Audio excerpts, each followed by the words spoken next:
time for another first drive with Fred, and today I'm driving the brand new Ford Bronco Sport.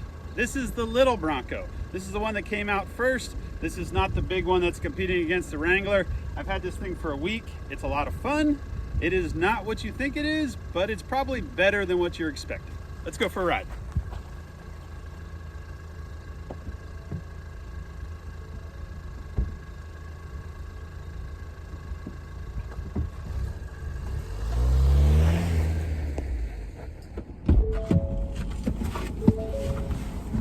Let's be honest.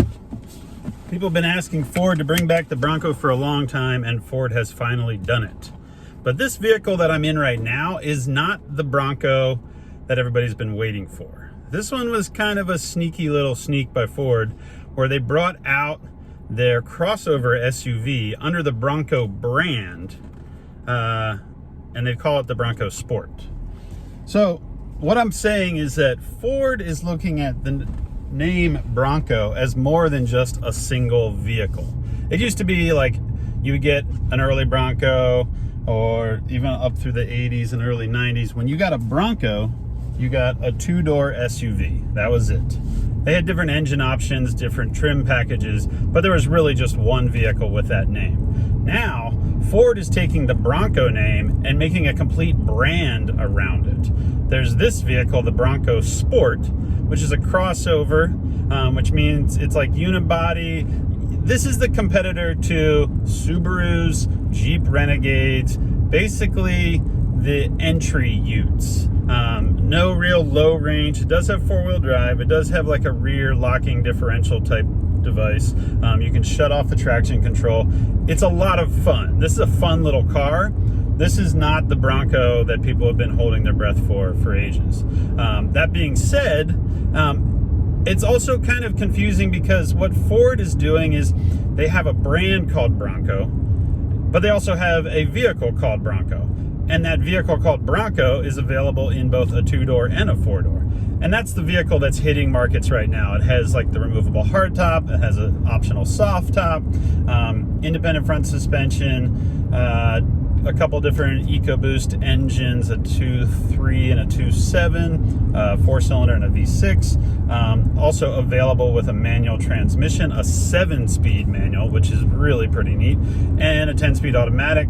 But that's not the vehicle that I'm driving right now. This is the vehicle that confused a lot of people, because I had a lot of people come to me and say, I saw the new Bronco, doesn't look as tough as I was expecting. Well, that's because you didn't see the new Bronco. You saw this vehicle, which is the Bronco Sport, which honestly, I don't know why they did it that way. In fact, the only reason that I can understand why Ford would introduce their crossover before their legit trail machine is A, the Bronco Sport engineers and designers, overachievers, and they got all their work done early, so they were able to have this thing ready for production before Bronco was ready. B, global pandemic causes all types of problems with everything everywhere, so no surprise it delayed the big Bronco, or bigger Bronco. It's not really a big Bronco, it's actually kind of mid-size. And well, I don't know, A or B. It's probably one of those two things. Most likely this thing was ready to go. We're sitting at the gate. This horse was ready to run, and the big horse was still like eating hay and getting all its ducks in a row and doing all the things that a SUV has to do before it's ready for sale. So Ford came out with the Bronco Sport. Second thing that's kind of confusing, everybody knows that Bronco is a direct competitor with Wrangler. And the weird thing is that Wrangler, there's a model of Wrangler called the Wrangler Sport. So then people are like, well, is this like the Bronco version of the Wrangler Sport? No. This is basically the Renegade of the Bronco line. And why is Ford doing this? Why is Ford coming out with a whole brand under the Bronco name instead of just one vehicle? Who knows? Maybe, I mean, if you think about business in the long run, you come up with a brand so that if someday you ever want to, you need to sell off a brand, you can. If Ford says, hey, we're going to have the Bronco brand, it's going to have this big SUV, removable hardtop, We're gonna have this little SUV, the Bronco Sport. Who knows, they'll probably have a Bronco pickup truck just because, you know, Jeep Gladiator, they'll probably be a Bronco competitor to that. I have already heard and seen pictures, spy photos of a Raptor Bronco, which is kind of like the bigger Bronco, but most likely has longer travel suspension, bigger shocks, everything that Ford learned from Raptor F-150 would probably show up in Raptor Bronco. So, and you know what? I wouldn't be surprised at all if there becomes a luxury, like 3-row passenger Bronco full size that Ford offers as a competitor to Grand Cherokee. So maybe you're a Ford family, you got a whole bunch of kids, the Bronco itself doesn't fit them all, so you want a bigger SUV, maybe an SUV that you can tow your boat with.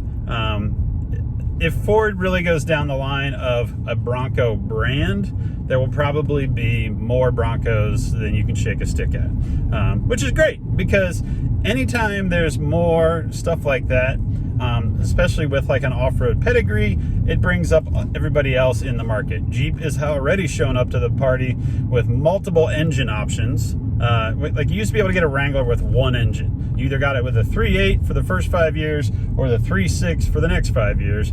And now you can get so many engines from Wrangler, and you really think that those Wrangler engines showed up for any reason other than the fact that Ford showed up with a Bronco? I doubt it.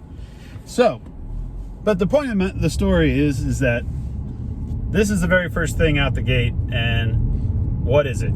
This is basically your like front wheel drive mini SUV crossover with a drive shaft that goes to the back to run the rear suspension. There goes a Jeep Cherokee, the new Cherokee, the one that kind of looks like a football. This thing is that thing's competitor, and it does a pretty good job. It's a fun car. It's got a big screen thing here. It's got paddle shifters. It's comfortable. It's zippy, as I say. It's easy to park. This is the SUV, the crossover SUV that I would definitely buy for my mom if I was buying her something like this. It's a fun car to drive. Gets relatively good fuel economy. Let's see if I can scroll through this gadget. Tire pressure. It's running on the front wheel drive only. It has an inclinometer in the screen. I'm basically scrolling through this screen on the dash to try, 20.9 average mile per gallon. That's not too bad. I mean, it could definitely be better, but I've been driving this thing like kind of a dummy, like zipping around corners and running down the highway at speeds, and overall, like, I'm impressed by it. I'm interested in the small engine with turbo arena that is coming to the whole SUV market, like the Jeep 2-liter, all of the EcoBoost engines. What's the longevity on these types of engines? Small engine with a turbo blowing inside of it seems like maybe you're not going to see 200, 300,000 miles. I don't really know. I mean, they've been out for a while. We built an EcoBoost F-150 way back in 2011. So there's definitely some track record there, and Ford has been doing it for a while, and a lot of companies have been doing it for a while. So I think for a lot of us die-hard big cubic inch or bigger cubic inch engine guys, it's probably something that we're still a little wary of. I was going to go that way, but there's a fire truck going that way, so we're going to just go straight. Overall, this thing's fun. $35,000 is the price for this one. This is the Badlands edition. It comes with some really cool aluminum wheels that they look like steel wheels. In fact, they've reminded a lot of viewers of like old Fox body 10-hole. They're kind of like ovally hole wheels. I think they're pretty neat looking. This thing is cool, but one of my favorite features are the wheels. These are an aluminum wheel that look like a steel wheel in a simple matte gray. 10-spoke, 10-hole. Very cool. Very different. It's kind of like a silver color. I was expecting or hoping for some sort of really fun, adventuresome color, but this is what they had in the press fleet.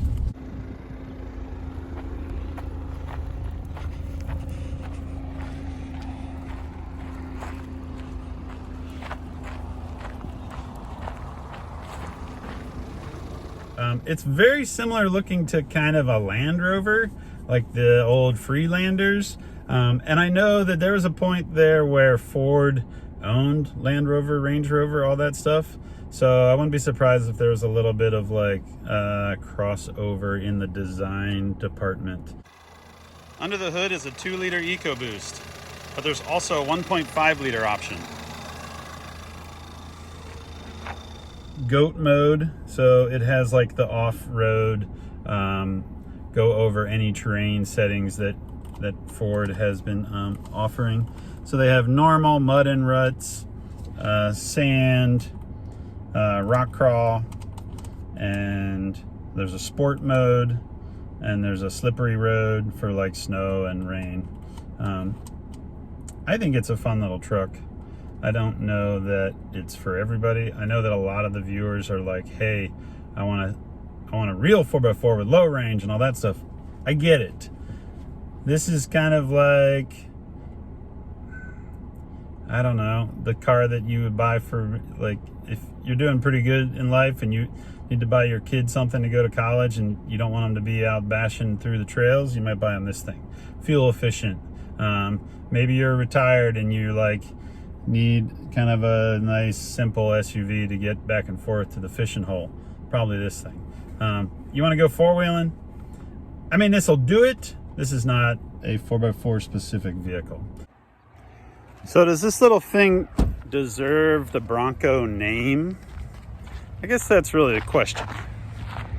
I mean, back when Bronco was just one vehicle, one big, cool, tough off-road machine, no, this would not count. But don't forget that there was also a little Bronco called Bronco 2. And now, when Bronco is a brand and not just a single vehicle, all of a sudden, this does make sense. I mean, this has a locking center differential, has a locking rear differential. It has this goat mode that allows you to pick different terrains for off-road use. It's fun, it's zippy, and overall, it's kind of like a little Bronco rally car. So if you're looking for something like that, yes, this can fit in that arena. And hopefully the Bronco brand will even expand more and we'll get to see lots more cool vehicles from Ford. Overall, it's not the big tough Bronco that you've been expecting. It's this little unusual fun Bronco that you weren't expecting. And I think they did a really good job of that.